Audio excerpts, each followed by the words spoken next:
নমস্কার, সকলকে জানাই আমার পেজে স্বাগত।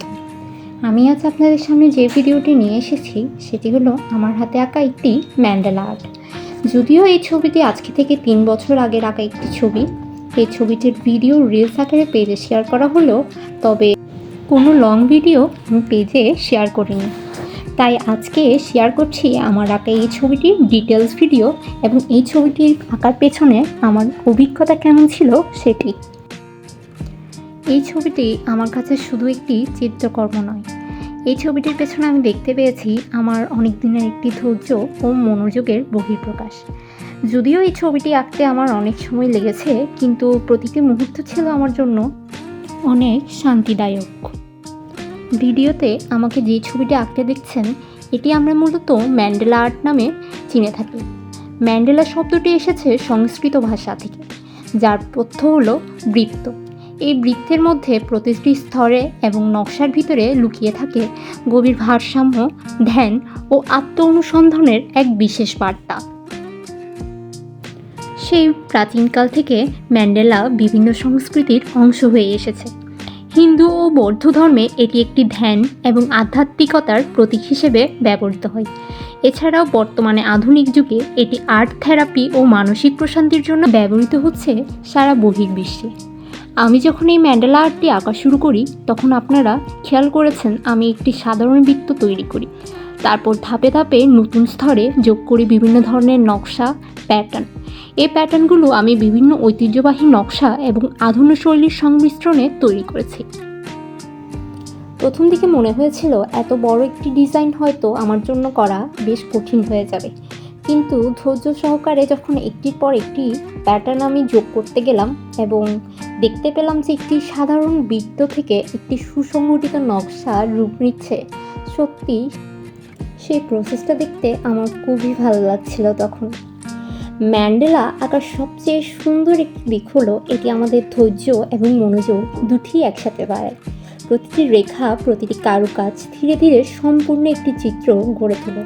যেমন আমাদের জীবনের ছোট ছোট মুহূর্ত একসাথে মিলিয়ে আমরা পরিপূর্ণভাবে অস্তিত্ব তৈরি করতে পারি, ঠিক তেমনি ছোট ছোট কারুকাজ, প্রতিটি রেখা সম্পূর্ণভাবে একটি চিত্রকর্ম সৃষ্টি করে।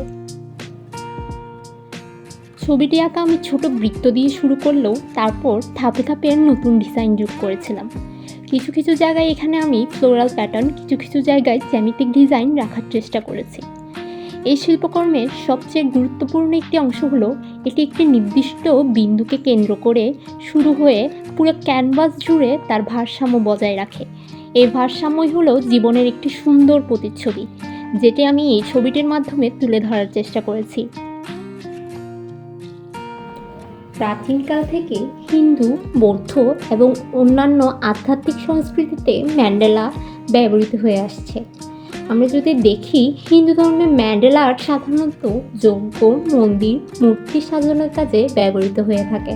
এছাড়া বৌদ্ধ ধর্মে ম্যান্ডেলা ব্যবহৃত হয় ধ্যান এবং মানসিক শান্তির প্রতীক হিসেবে।